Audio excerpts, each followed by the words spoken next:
Good morning, everyone, and welcome to the third and final webinar in our series of the ILC Ready webinars. My name's Meg, and I am a senior marketing consultant here at CBB, and along with my colleagues, I'm delighted to welcome you. Thanks to funding from South Australia's Department of Human Services through its NDIA Community Inclusion and Capacity Development Grant, today's webinar, and indeed our whole ILC Ready program, is free. In some exciting news this week, the NDIA has announced 3 grant rounds that will be coming up. So today's webinar will help you get ready for those, and stick around because I'll share some more information about that later. Joining us today, we have people from all kinds of organisations, large and small. We have some experienced grant applicants and people who've never done a grant application before. This webinar is for all of you. If you are experienced, some of the information we present today might be familiar, but stick around because we'll share some new stuff too, and you'll also have the chance to share your knowledge in our interactive Q&A. Before we get started, I'm going to share some tips to help you get the most out of today's webinar. This is the last in a series of 3 webinars, and you can catch up on the first 2 on our website, cbb.com.au/ILC. Today is just the start of the program. Still to come, we have a full day live workshop touring South Australia this month. The bookings officially closed on Friday, but there are still a few places available in some of the towns that we're visiting. So again, if you haven't booked in for that yet, please visit our website. We also have opened the opportunity for organisations to apply to be one of 20 organisations who will get one-to-one support from a CBB consultant to develop a proposal ready for future ILC grants. If you know anyone else who'd like to join us, please invite them by sharing our website as well. This is an interactive program, so the more people that get involved, the more we'll be able to learn together and from each other. On your screen, you'll see some tools that will allow you to interact with me and the other people attending today. At any time, you can write a message in the chat window on the right of your screen. This will be seen by everyone and will also be viewable on a recording of this webinar that will be published on our website. If you don't see the chat window, you might just need to click in the bottom right-hand corner to make it pop up. My colleague Kirsten Tate is moderating the chat today. Hi, Kirsten. Hi. So if you have any technical questions, you can communicate with Kirsten through that chat window as well. You can also post a question. There are 2 ways to do this. Click on questions at the bottom to vote for the questions that you'd like answered, or add your own. If there's something in the chat you want to add as a question, then just hover your mouse over that chat message and click the question mark. If email is more accessible for you, you can also email ilc@cbb.com.au. Kirsten's watching our inbox and will be able to share any questions you post with the group. We'll answer as many questions as we can in our live Q&A in about 45 minutes from now. Joining me today, we have Letitia Rose from Purple Orange to talk about their project, Inclusive School Communities. Before you leave today, please share your feedback by clicking on polls at the bottom of the screen. So, I hope you enjoy today's session. Remember to get the most out of it, ask questions anytime, and vote for your favourites. Today, I'll be taking you step by step through the process of planning, applying for, and delivering an ILC grant-funded project. First, we'll touch on designing a program for impact. Then, we'll look at planning the activities you'll do, the resources you'll need, and the different kinds of collaboration, including auspicing, that can help you bring your project idea to life. We'll be touring the Community Grants Hub, which is where you'll go to apply for an ILC grant. We'll show you how to assess a grant requirements document so you can decide if it's the right opportunity for you, and share some of our hot tips for writing your application. We'll also look at what's involved in delivering a grant-funded project once you've won your grant. Throughout today, we'll be sharing real-life experiences from organisations that are already running their own ILC projects. And finally, I'll introduce you to the consultants that you'll meet at our upcoming workshops and answer any questions that you might have about how you can apply to be one of those 20 organisations that get free one-to-one support to develop a future ILC project idea. So let's get started with designing your project. The ILC grant programs offer so many opportunities for our communities and the organisations who take part. The ILC is part of the National Disability Strategy. Its vision, an inclusive Australian society that enables people with disability to fulfil their potential as equal citizens. If you also believe in this vision, then the very first step in your ILC journey is to get inspired. You can do that by looking around at what's happening in your community to find an unmet need or a problem that needs solving. In our previous webinars, we've seen how different ILC projects are addressing needs in their communities. We saw examples of how organisations of all different kinds and sizes are using ILC funding to keep a good thing going or reach more people. How some projects are doing something quite small that nonetheless has the potential to make a big impact. We've seen projects that help people with disability who won't have an NDIS plan, and many ways that organisations are creating opportunities for people with disability and making the changes that we need to see in the community to make it more inclusive, or to help people with specific needs, like culturally and linguistically diverse backgrounds. Once you've been inspired and you've got an inkling of the idea, the next step is to design a project that will meet real needs in your community. Now, to be eligible for an ILC grant, the needs that your project answers should line up with one of 4 ILC outcomes. They're different for each of the 4 ILC grant programs. Those programs are the Individual Capacity Building Program that funds peer support and other projects to build the knowledge, skills and confidence of people with disability to participate in their communities. The National Information Program is aiming to create a nationally consistent base of information about disabilities so that people with disability will be connected and have the information they need to make choices and decisions. The Mainstream Capacity Building Program funds projects that help make the services we all use more inclusive so that people with disability benefit from the same mainstream services we all use. And the Economic and Community Participation Program funds projects that create opportunities for work, recreation and living so that people with disability benefit from the same community activities as everyone else. If this is the first time you're joining us today, you can learn more about these 4 ILC grant programs and some of the projects already making an impact in our first webinar, ILC The Big Picture. That's on our website. Next, design the activities you'll do to meet those outcomes. In our second webinar, we looked at the general investment principles that guide all of those 4 ILC programs. The investment principles are the things that the NDIA is looking for. They're looking for projects that are evidence-based where possible, meaning that they answer a real need using a solution that's likely to work. Projects that are led by and for people with disability and their families.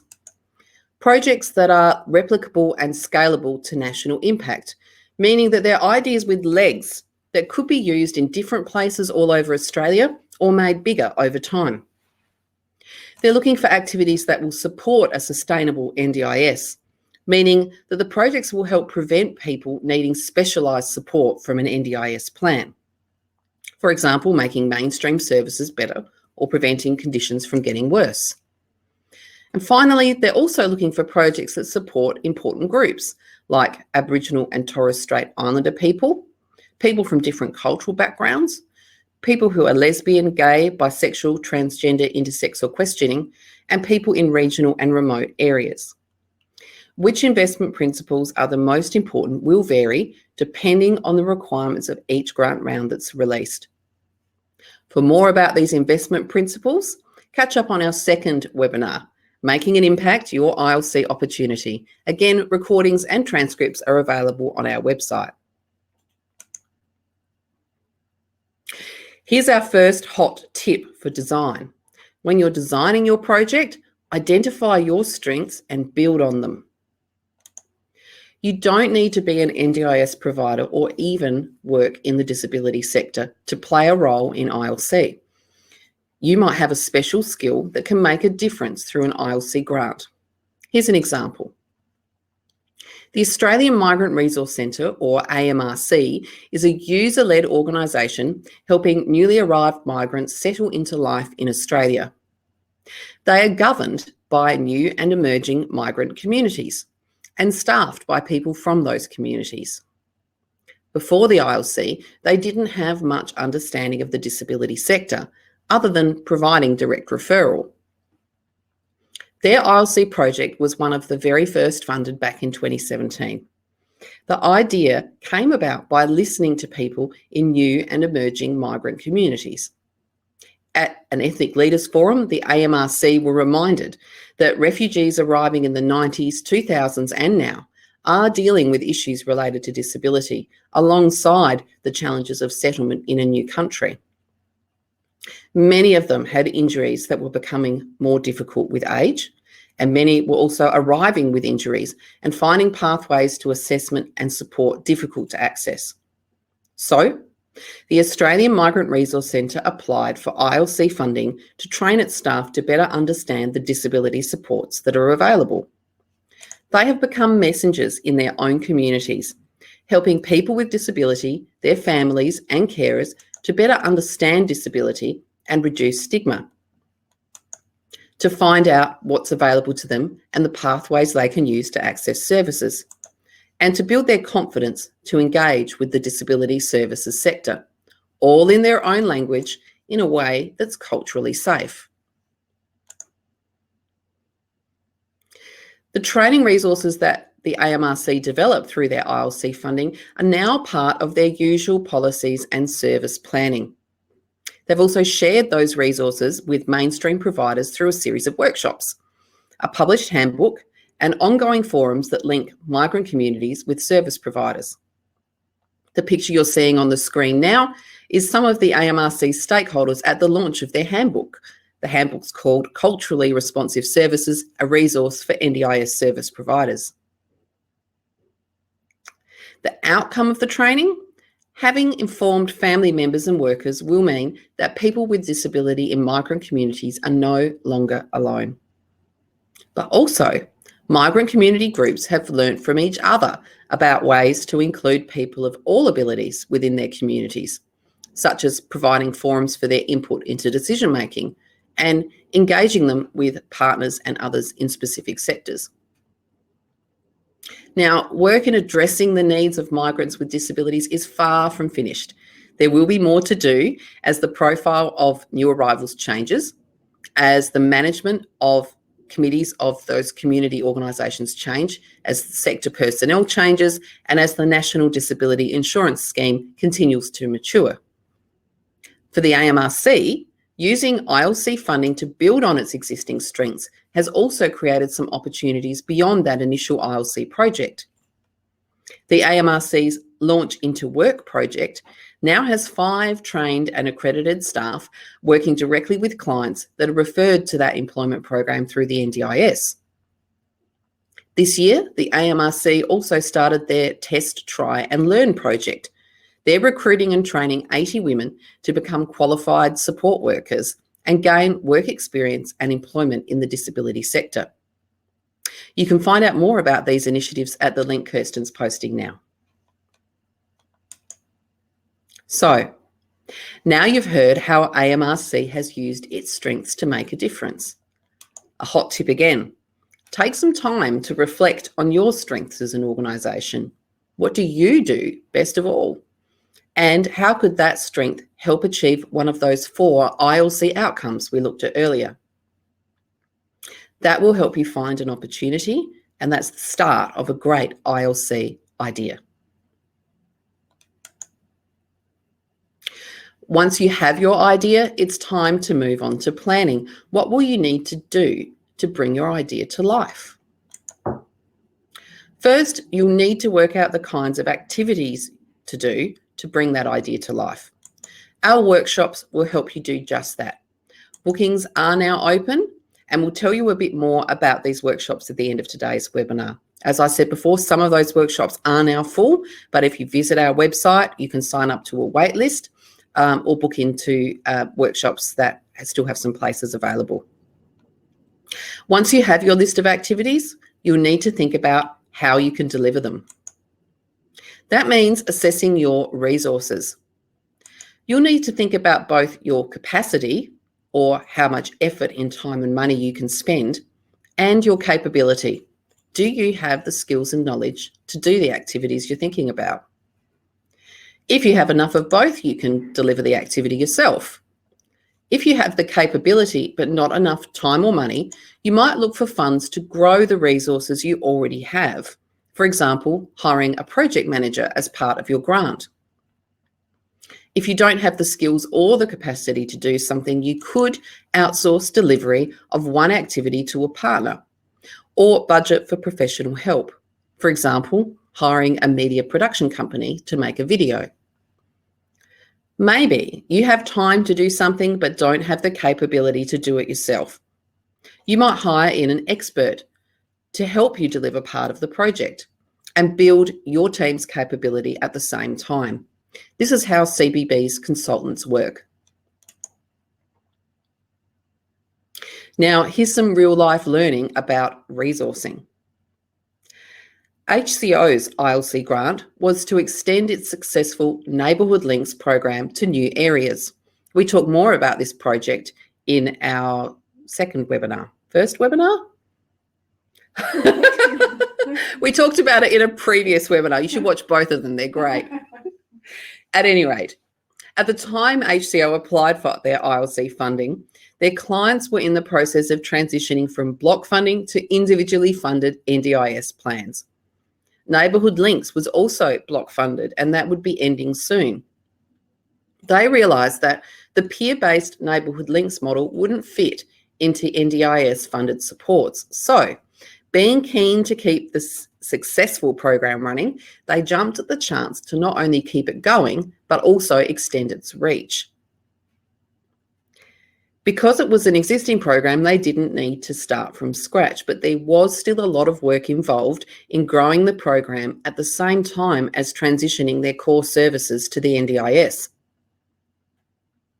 We talked to Sue in the first edition of this webinar about her experience. She's the CEO of HCO, and you can catch up on her interview on our website. Her advice when it comes to resourcing: make sure that you budget for the cost of starting your new program. That might include promoting the program to attract participants, or hiring extra people to manage the program, especially in its initial stages.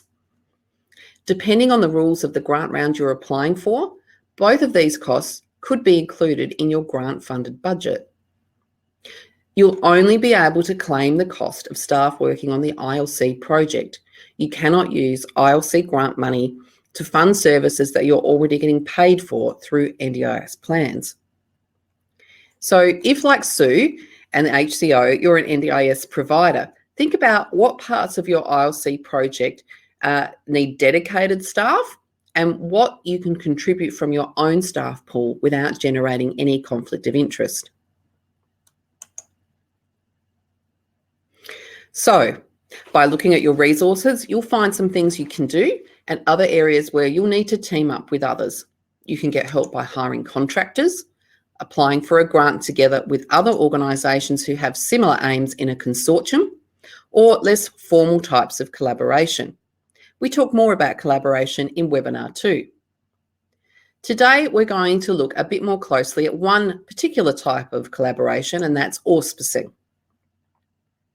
In some ILC grant programs, like the Individual Capacity Building Program, the NDIA will be looking for applications specifically from organisations that are led by and for people with disability or priority groups.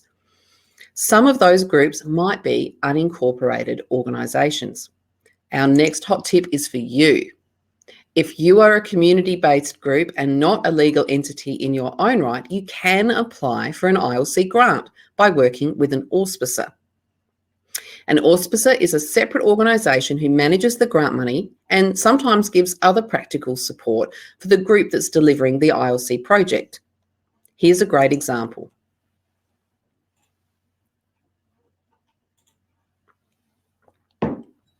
The Disability Elders of All Ages is a peer support group that's run by and for people with a physical disability.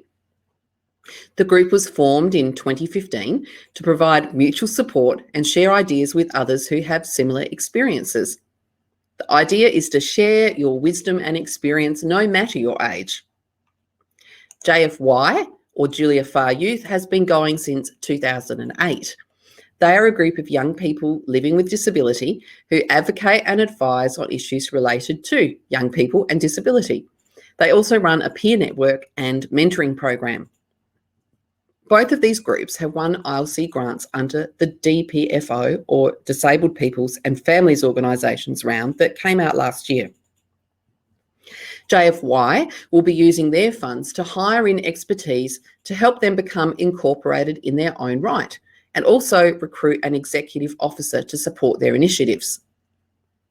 Disability Elders are using their grant to pay for a project officer to support the group to develop and train a team of peer connectors. Now, these leaders will share knowledge and experience in self-management and self-directed supports. Both groups are auspiced by JFA Purple Orange. They're a much larger incorporated social profit organisation. Purple Orange are on a mission to create a world where people who live with disability have a fair go at what life has to offer. They listen to, learn from, and work alongside people who live with disability to develop policy and practice that makes a difference. Now, unincorporated entities can't hire staff, so as well as managing the grant funds as the auspicer, Purple Orange provides staff that are funded by the ILC grants. One of those staff is Catherine Mills, the Project Officer for the Disability of All Ages ILC Project. We spoke to Catherine in the second edition of this webinar on the 30th of July. It's well worth catching up on that interview if you're interested in auspicing, and you can find it on our website. Purple Orange is providing resources for disability elders, but the disability elders retain control of their project. If you're thinking about auspicing, think about it as an opportunity to mentor and support a growing organisation. The end aim is to grow their independence. Supporting user-led and peer support organisations in this way is part of Purple Orange's strategic direction, and they already provided some in-kind support to help the disability elders get started. So, auspicing has allowed both disability elders of all ages and JFY to hire the staff they need to grow and develop independence. We will have Letitia Rose from Purple Orange joining us at the end of today's session for a Q&A, so stick around. Last but not least in your plan is your budget. To build your budget, you're going to need to know what your activities will cost, to decide what you can fund yourself, and what can be funded through the specific ILC grant you're applying for. It's important to ask for the right amount of funding, because once your grant is agreed, you won't be able to get extra funds. 2 more hot tips here. 1, always work with GST exclusive figures. The community grant system, where you'll lodge your application, will automatically add GST if you are GST registered. If you want to build in CPI increases, you'll need to factor that into your costs as well. So here we are at Apply. You have your idea and a new ILC grant round has just been announced. Woohoo! You're going to have about 4 weeks from the date that grant opens to read and understand the grant requirements, draft your response, get feedback from any partners and stakeholders. Stakeholders are the people involved in or impacted by your project. You'll also need to review the opportunity to see if it's right for you, refine and edit your response so that you're answering the grant requirements within the word limits, and submit your application. Then later on, if you've won, then you'll need to be prepared to deliver. So with all of that to do in 4 weeks, I bet you're glad you had your project idea ready to go. Another hot tip, make sure you know when an ILC grant is released or awarded by signing up to the NDIA's ILC newsletter. It's quite a long link, so I'm not going to read it out. Kirsten is posting that for you now, or you can visit ndis.gov.au and search for ILC. Once a grant community is released, the Department of Social Services Community Grants Hub is the place for you to go to learn about and apply for the grant. Before we head on over to the Grants Hub, just a note of caution. The information in this webinar is general in nature. It's not official advice from the NDIA or the Community Grants Hub. So if you are going to apply for a grant, make sure you read the requirements in the official documents when they're released. If you have general questions about ILC grants, feel free to post them and we can forward them on to the NDIA for you. Once you are applying for a grant, if you have questions about it, you can ask at the Community Grants Hub too. So to visit the Community Grants Hub, you go to www.communitygrants.gov.au. It's a good idea to subscribe to this website as well. It has ILC grants and also other community grants. If you scroll down to the bottom of the homepage, you can subscribe for updates on new grants or find out when there's been changes. Back at the top of the page, search for grants, put in ILC, and you'll get a list of all the past and current ILC grants. We're going to unpack the Disabled Peoples and Families Organisation's ILC Readiness Grant Round to show you what's included in a grant. The top of the page for each grant tells you the status of the grant round, whether it's open for applications or closed. This round closed last December. The closing date and time is when you'll need to have your application submitted. You can see what areas the grant was for. This one was available nationally. Finally, the selection process will tell you how the grant will be awarded. The selection process might be open or restricted. Open means that anyone eligible can apply. Open processes are advertised widely through the media, the Hub website, Grant Connect and other places to attract as much interest as possible. Restricted grants are targeted to specific organisations and they're invited directly to apply. That kind of selection process is used when there are few providers available to deliver the activities in the grant or there's time constraints. The selection process can be competitive or non-competitive as well. In a competitive selection process, grants have open and closing dates and applications are assessed against set selection criteria. In a non-competitive process, applications are still assessed against the selection criteria, but on an individual basis, not compared with other applications. Sometimes grants can be one-off. They're designed to meet a specific, often urgent need or some special circumstances. One-off grants don't have a planned selection process and they won't be on the Community Grants website. Scrolling down, you'll find a summary of the objectives of the grant and who's eligible to apply. For more details, you need to scroll down further and read the grant opportunity documents. The grant opportunity guidelines are the key document to read along with the questions and answers. The guidelines will tell you everything you need to know about how to apply for this grant. They can be available in easy English too. The grant conditions and supplementary terms are examples of the types of legal terms and conditions you can expect to see in a grant agreement if you're successful. It's a good idea to read these because you'll be informed of what would be expected if you get the grant. Sometimes there's also a sample general grant agreement here as well. Finally, there might be some templates to use in your application.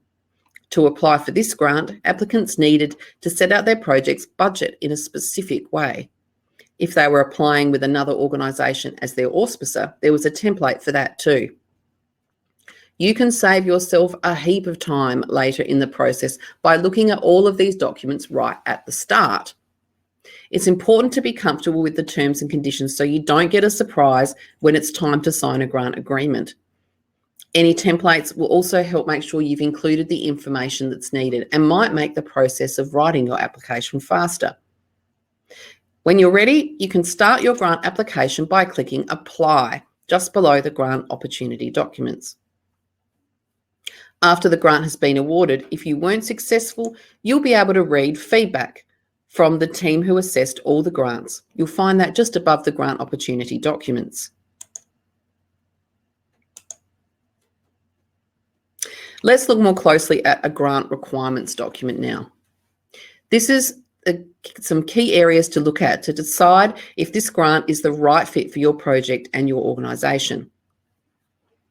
The introduction will tell you about the process by which the grant will be awarded and some general information about the aims of the grant. There will be grant details showing how long the grant projects will go for, the amount that will be awarded, and how many grants will be awarded. That can give you an idea of the average sort of grant size you could expect in this round. Eligibility will tell you who can apply and how.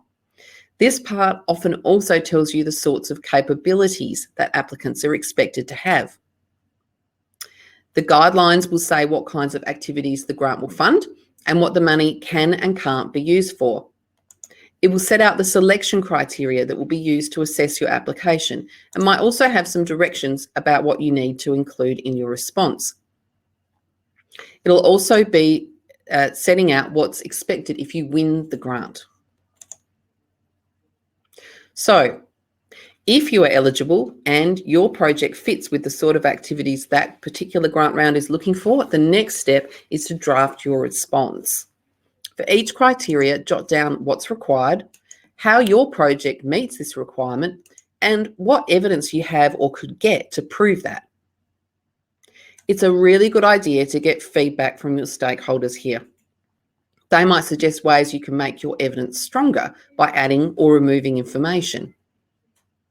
Next, review what you've got so far. You should have a good picture of whether this grant is right for your project. If it isn't, perhaps it could be with some changes or some help from others, or you could look for other sources of funding.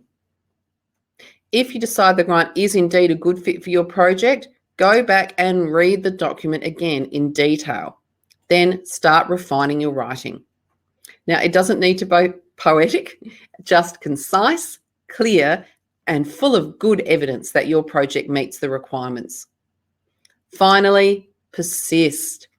The disability elders told us they applied for funding from different sources a few times before they were successful, so don't give up. The Community Grants Hub has more hot tips. Click on Information and you'll find a range of fact sheets that will help you with topics like how to prepare strong evidence, the financial information you need to support your application, the sorts of processes you'll need in place to manage a grant, and about resourcing your project as well. You can also contact the Community Grants Hub for help on their hotline. That's 1800 020 283. So, now you've clicked Submit on the Community Grants Hub and your application is on the way. It will be seen by a few different people. First, the team at the Community Grants Hub gets your application, checks that you're eligible, and then they assess your application against the selection criteria. Applications that meet the criteria get passed on to the Selection Advisory Panel. They make recommendations to the delegate about which applicants should be awarded funding, how much, and with what conditions. The delegate is the person who makes the final decision. Successful applicants are told, and the Community Grants Hub enters their decision into the system. From there, grant agreements are created using a standard grant agreement as a basis, as well as including any details or conditions that are relevant to your specific approved grant. The draft agreement is checked and a final copy goes to you with a formal grant offer. Now, the deadline for you to sign and return that grant agreement can be as little as 10 to 30 days. And if you don't respond in time, the offer will lapse. So to make sure you get your grant, read the documents on the Community Grants Hub. Check your email as well. The contact person you nominate can't be changed once you've put in your application. So if you're waiting to hear about a grant, make sure that that contact person's email address is monitored. Can you imagine how awful it would be to get back from a holiday and realise you'd missed out on a grant because you missed an email? Oh, the horror. So it's probably a good idea to add the ndis.gov.au domain to your safe emails too. Let's assume that this has not happened to you. You signed your grant agreement, sent it back, and now the NDIA signs and dates the agreement. The day that happens is your contract's official start date. You can only claim expenses for grant activities that are made after that start date. At this point, you'll meet your ILC grant manager, who'll be with you throughout your project. They'll send you a copy of the executed grant agreement and give you a template to complete your work plan. The work plan sets out what you'll be doing and when in delivering your grant.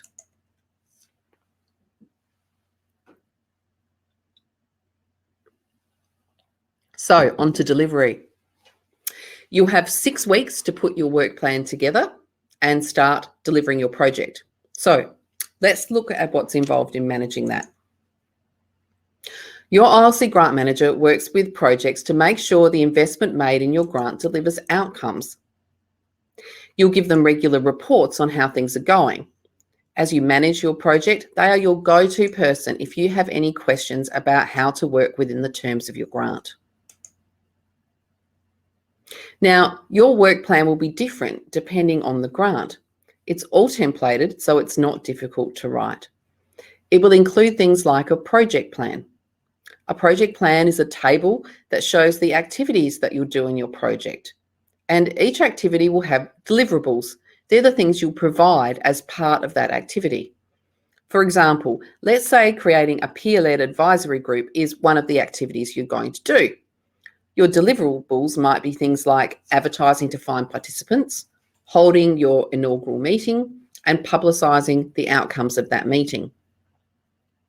For each deliverable, you'll put into your project plan how it will be done, for example, who will be invited and where your meeting will be, and a start and finish date. Also in the work plan, there will be KPIs or key performance indicators that you'll use in your progress reports. You might also have a stakeholder engagement plan. This records who your stakeholders are, what your relationship is, and what you're going to do to engage them throughout your project. For each activity, you'll put in a progress report on a regular basis about how many, who, and how much was delivered, the status of each deliverable, like whether it's started, in progress, or complete, and any comments. So altogether, that's your work plan, and that's the reporting you can expect to do. Remember, you will be given a template to use by your grant manager, so you won't need to design this yourself, just provide regular reports. Now, let's look more closely at how one organisation is managing delivery of its ILC project. As well as auspicing the Disability Elders of All Ages, Purple Orange runs its own ILC project called Inclusive School Communities. It aims to make mainstream primary and secondary schools more accessible and inclusive for children with disability and their families. People living with disability co-design and co-deliver the project activities. In the project, school leaders already using inclusive practices join with inclusive school mentors to form a community of practice. The mentors are young people living with disability.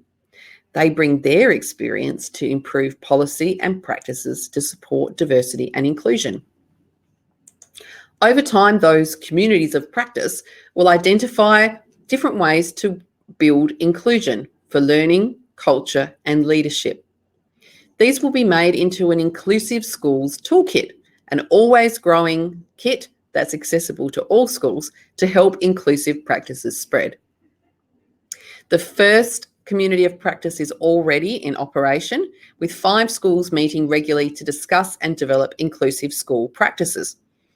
This first group will help influence and inspire a second cohort of schools, and Purple Orange is right now recruiting 7 schools for that second cohort.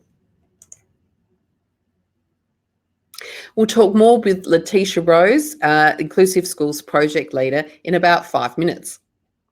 One of Letitia's hot tips for delivering an ILC project: keep your eyes on the ball and be ready to pivot. Things can change. So in order to meet the outcomes you'd intended, you might need to change your work plan. As long as you are still using funds for the purpose agreed in your grant to meet the project outcomes, this is often okay. You just need to check with your NDIA grant manager. For example, Purple Orange originally planned to have one school leader and one student rep attend their community of practice meetings. But in practice, they found that schools had difficulty sourcing a suitable student to attend. So they had to think creatively about other ways to meet their objective to strengthen student voice that would work for each school. Purple Orange now has 2 school leaders from each school attending community of practice meetings, and they're working with individual schools to support involvement and leadership of students in their school's development of inclusive practices. Letitia's second hot tip: build learning into your project. While you need to show how you'll measure and evaluate your project in your grant application, the actual design of your research questions themselves can be best worked out once your project is running. In Purple Orange's application, they said which activities and outcomes they'd be measuring and gave some examples of the types of quantitative and qualitative data they'd collect to measure what kinds of outcomes and outputs. But the actual design of the research, like the questions they'd asked, has been informed by what they've learned while running their project. As well as collecting their own learning, Purple Orange decided to appoint a consultant to act as their overall project evaluator for 2 reasons. First, workload, and secondly, to provide an independent view. An independent evaluation is a good approach to assess your project's success. It can be especially helpful if you might want to continue or expand your project beyond your ILC grant. If you want an independent evaluation for your project, build it into your budget.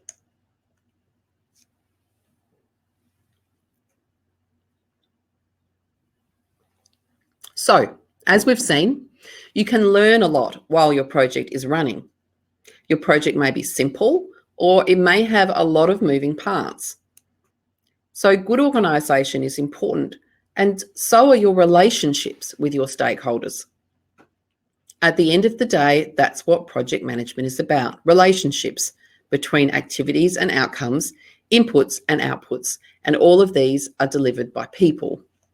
That brings us to our next hot tip: take care of your stakeholders and your projects will run more smoothly. That is especially important when engaging with many different groups. As well as being organised, good project management means having good interpersonal skills, the ability to mediate and negotiate change. As project manager for the Disability of All Elders of All Ages ILC project, Catherine Mills told us she saw her role as facilitator, not as the boss. The disability elders retained full power in and ownership of decision-making for their project, while Catherine keeps the project and its deliverables on track towards the outcome. As part of this, she brokers the relationship between disability elders and Purple Orange. The 2 organisations started their relationship with a shared vision, and now Catherine, as the project officer, works to keep communication open and maintain a strong relationship as the project develops. It's also vital to recognise the contribution that all your stakeholders make to the success of the project. That might be simply acknowledgement, but it can also be financial. Remember, there is a world of difference between asking someone their quick opinion, for example, through a survey, and asking someone to provide their significant time and expertise. People with disability are often asked to do a lot for free. So here's our next hot tip. If you are involving people with disability in the design and delivery of your project, in fact, in any job that otherwise would be paid, then pay them. Both Purple Orange and SACID are doing this with their ILC projects. You might find great talent among your stakeholders, and you'll be helping people with disability move from voluntary work into paid roles.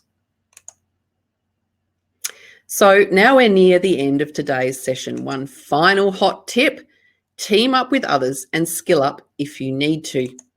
With a good idea, strong planning, and the right opportunity, you could succeed in running an ILC project with impact. And we're here to help you. Whether you're experienced or just starting out with your first grant, coming along to our workshops will allow you to meet others in your area who also want to make a more inclusive community. It'll help you develop your idea, and you'll leave with an action plan of things that you need to do to get ready for the grant rounds that have just been announced or future grant rounds. You'll also be ready to apply for one-to-one support to develop an idea for future ILC grant rounds. 20 organisations will be granted free support from a CBB consultant, so think about applying now. ILC Ready is funded by South Australia's Department of Human Services through its NDIA Community Inclusion and Capacity Development Grant, which means that the webinar series and this workshop is free for anyone to access.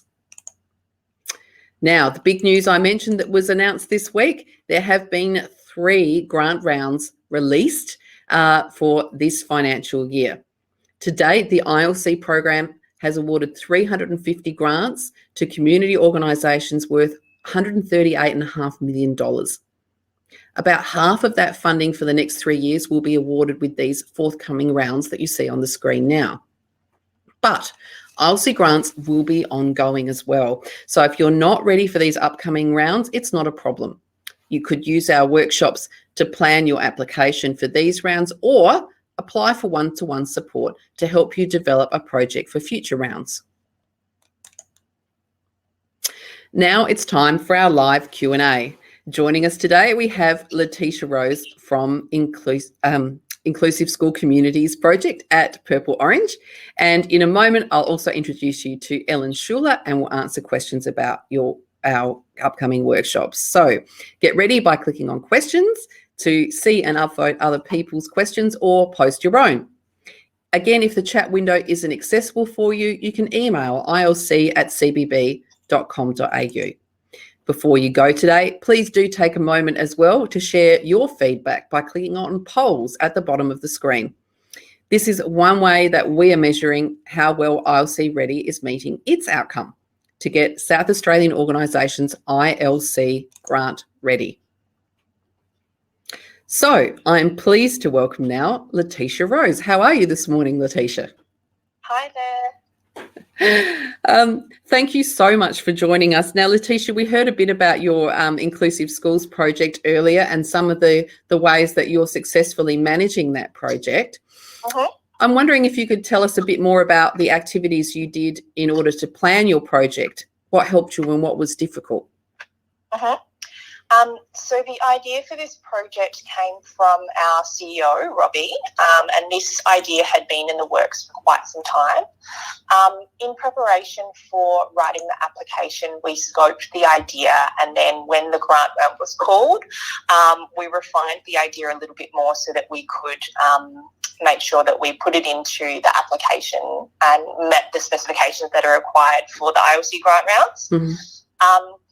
What I found was important was being organised and starting that process early. The grant applications can be quite lengthy, and in terms of writing the responses to each of the questions, it takes a bit of time. So we often went through quite a few different revisions. We'd start with a draft, and then myself as the project leader and grant writer would refine it, and then we would take a few peer reviews from other staff within the team. And yeah, like I said, that process takes a bit of time, and it's better to be organised and start early before you start writing. Great. So obviously it's really important to reach out to the stakeholders as well, because they'll help you to refine your grant. So, you know, you're making sure you're answering a real need and that your approach will be effective. Absolutely. So when coming up with an idea, it's important to consult the people who might be involved in the project and who might be affected by the project. So seek some feedback from them early on in helping refine your idea. And it may even be a consultation or a co-design process to come up with that idea. Purple Orange has lots of links with the disability community and particular cohorts in that community. So fortunately for us, we were able to refine our idea with Julia Youth, which is our leadership committee. So we already had those young people on hand to bounce ideas off. And then within the Purple Orange organisation as well, we have staff with lived experience of disability who bring that expertise. So we're able to utilise their perspectives to scope out our idea a little bit more.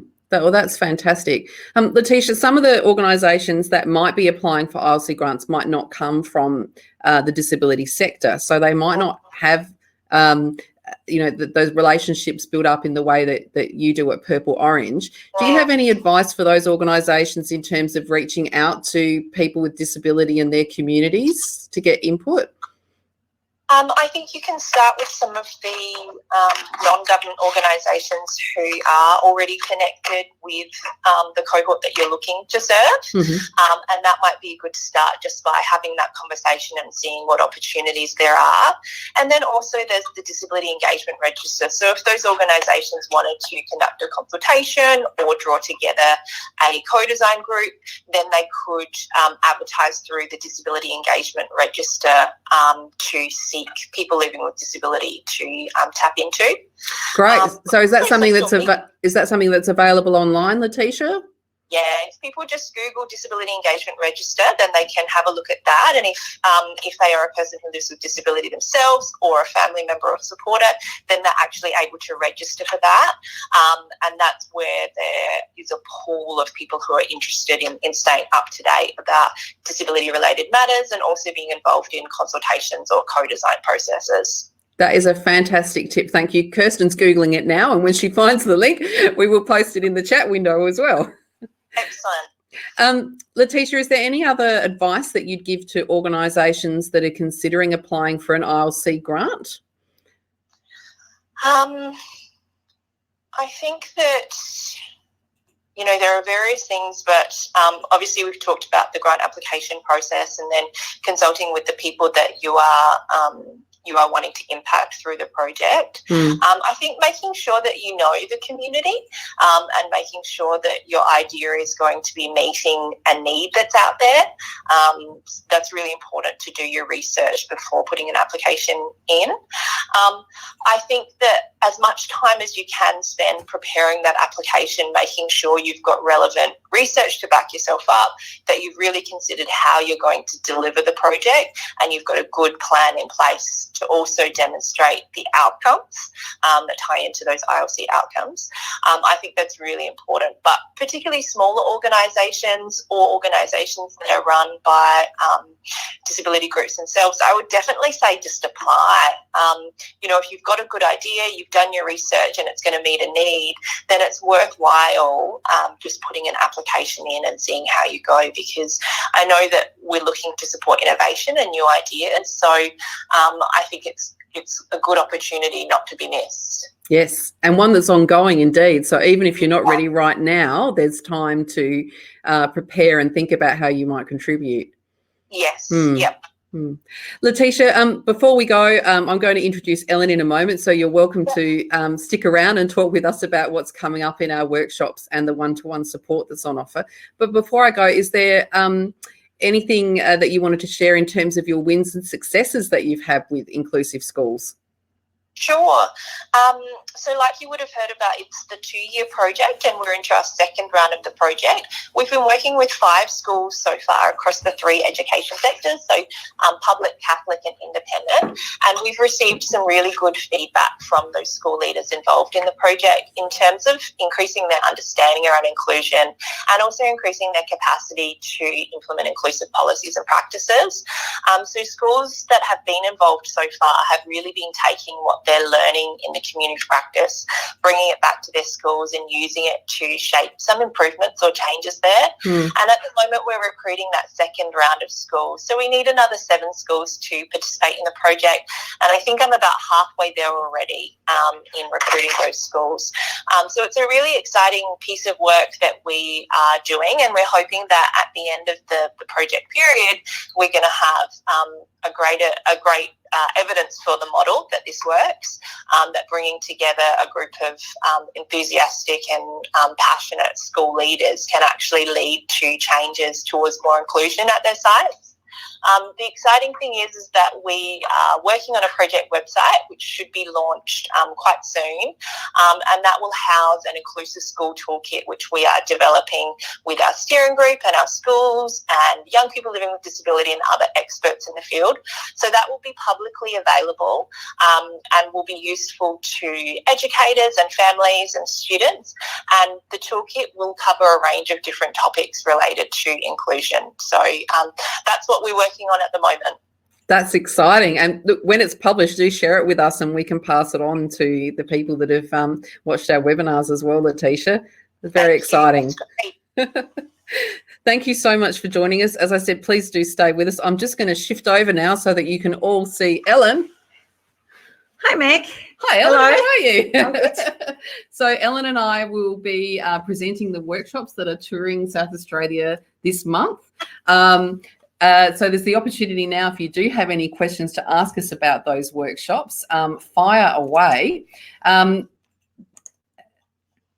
Now, just the general information that we have about the workshops. What we're going to be doing is building on the learning that we've put out in this webinar series. It'll be an active session where people will be guided through the process of finding an ILC project idea. So if you don't have one yet, that's fine, you can come along.